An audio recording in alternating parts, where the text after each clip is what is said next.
UP के पीलीभीत में सड़क हादसे में 2 लड़कों की मौत के बाद गुस्साए लोगों ने जमकर हंगामा किया। गुस्साए लोगों का आरोप है कि मारे गए लड़कों की हत्या की गई और पुलिस इसे हादसा बताकर मामले को छिपाने की कोशिश कर रही है। जिसके बाद गुस्साए लोग कोतवाली के बाहर इकट्ठा हुए और मारे गए लड़कों के शवों को सड़क पर रखकर जाम लगा दिया।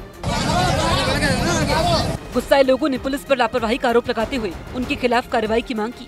पुरानी रंजिश वगैरह कुछ भी हो तो किसी ने गोली मार दी और पुलिस इसको बता रही कि एक्सीडेंट हुआ है यहाँ पे। तो हम लोगों की मांग है पुलिस प्रशासन को यहाँ से सस्पेंड किया जाए। वहीं गुस्साए लोग सड़क पर टायर जलाकर हंगामा करने लगे, जिसके बाद मौके पर काफी पुलिस वाले पहुँच गए और लोगों को शांत करने की कोशिश करने लगे। कार्रवाई हो, इसमें जो है मुकदमा लिख के जेल में। काफी देर तक चले हंगामे के बाद पुलिस ने किसी तरह गुस्साए लोगों को शांत करवाया। इस घटना से जुड़ा एक वीडियो भी सामने आया, जिसमें मारे गए दोनों लड़के हादसे के बाद सड़क पर गिरे दिखाई दिए। उत्तर भारत के 3 राज्यों को भारी बर्फबारी का सामना करना पड़ रहा है। दिसंबर में भी बर्फबारी ने जम्मू कश्मीर, हिमाचल प्रदेश और उत्तराखंड के तमाम पहाड़ों को बर्फ से ढक दिया था और जनवरी में एक बार फिर पहाड़ सफेद हो चुके हैं, जिसकी वजह से पहाड़ी इलाकों में रहने वाले लोगों के लिए हालात बेहद मुश्किल हो गए हैं। जम्मू कश्मीर के गुलमर्ग में सड़कों पर 2 फीट से ज्यादा बर्फ जम चुकी है। दूर दूर तक सफेद चादर बिछी हुई दिख रही है। हालत यह है कि बर्फ को हटाने के लिए बड़ी बड़ी मशीनें लगाई गई हैं। गुलमर्ग में तापमान -9 डिग्री तक पहुंच चुका है, इसीलिए इमारतों की छत पर भी बर्फ जमी दिखने लगती है। ऐसा ही हाल जम्मू कश्मीर के डोडा का भी है, जहां आसमान से बर्फ बरस रही है। पेड़ पौधे, रास्ते सब कुछ सफेद हो चुके हैं। तापमान पिछले कई दिन से 0 से नीचे बना हुआ है, जिसकी वजह से आम लोगों के लिए हालात बेहद मुश्किल हो गए हैं। जगह जगह लोग सड़कों पर फंसे हैं। बर्फबारी की वजह से सड़कों पर इस कदर फिसलन है कि गाड़ियों का चलना मुश्किल हो गया है। श्रीनगर में भी तापमान लगातार 0 से नीचे बना हुआ है, जिसका सीधा असर लोगों की रोजमर्रा की जिंदगी पर पड़ रहा है। हैरान करने वाली बात यह है कि लोगों के घरों में पानी के नलों से पानी नहीं आ रहा। पानी की पाइपलाइन देखने के लिए जब लोग पहुंचे तो पाइपलाइन से बर्फ के बड़े बड़े टुकड़े बाहर निकले, यानी कड़ाके की ठंड की वजह से पाइपलाइन में बहने वाला पानी भी बर्फ में बदल गया। लोग पाइपलाइन से निकलने वाली बर्फ को देखकर हैरान रह गए। और सबसे बड़ी आफत तो यह है कि मौसम विभाग के मुताबिक आने वाले कुछ दिन और तीनों राज्यों को बर्फबारी का सितम झेलना पड़ सकता है। हिमाचल प्रदेश में भी ज्यादातर जगहों पर बर्फ ने लोगों की मुश्किलें बढ़ा दी हैं, जिनमें लाहौल के पास का इलाका शामिल है। ये वो इलाके हैं जहां लोगों को पानी के लिए भी कई किलोमीटर चलना पड़ता है।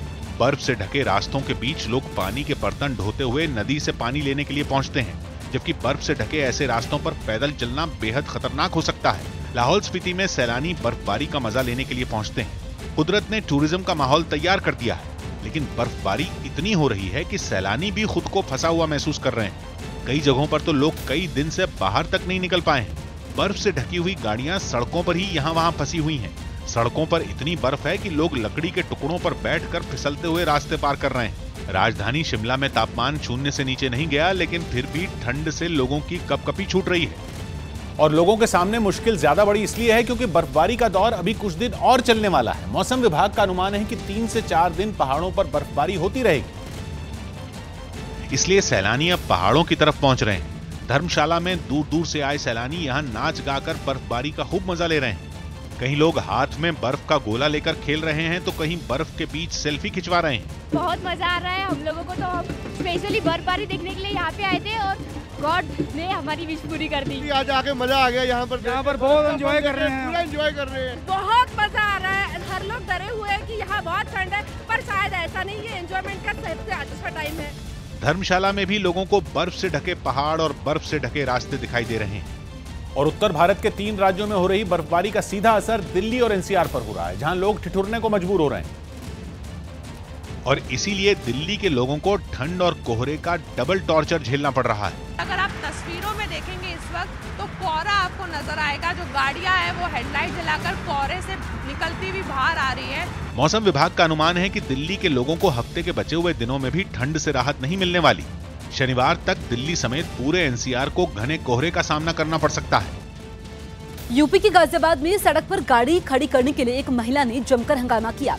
महिला की जिद थी कि वो गाड़ी कहीं और नहीं लगाएगी, जिसके लिए उसने वहां ड्यूटी पर तैनात पुलिस वाले से भी बदसलूकी की।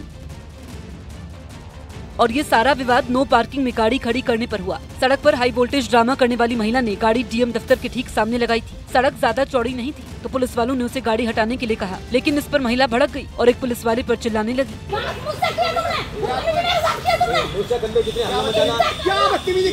महिला ने पुलिस वालों को उसकी वर्दी उतरवाने की धमकी दी, उसे बार बार उंगली दिखाकर जलील किया। इतने से भी जब उसका मन नहीं भरा तो महिला ने पुलिस वाले का मजाक बनाने की कोशिश की। तुम कहो ना, ये टोपी सर पे लगाकर बेल्ट पहन के तुम बात करने का तमीज सीखो। गलती महिला की ही थी। एक तो उसने सड़क पर गाड़ी खड़ी की हुई थी और ऊपर से इसके लिए पुलिस वाले को ही धमका रही थी। हालांकि काफी बहस के बाद वो गाड़ी हटाने के लिए तैयार हो गई।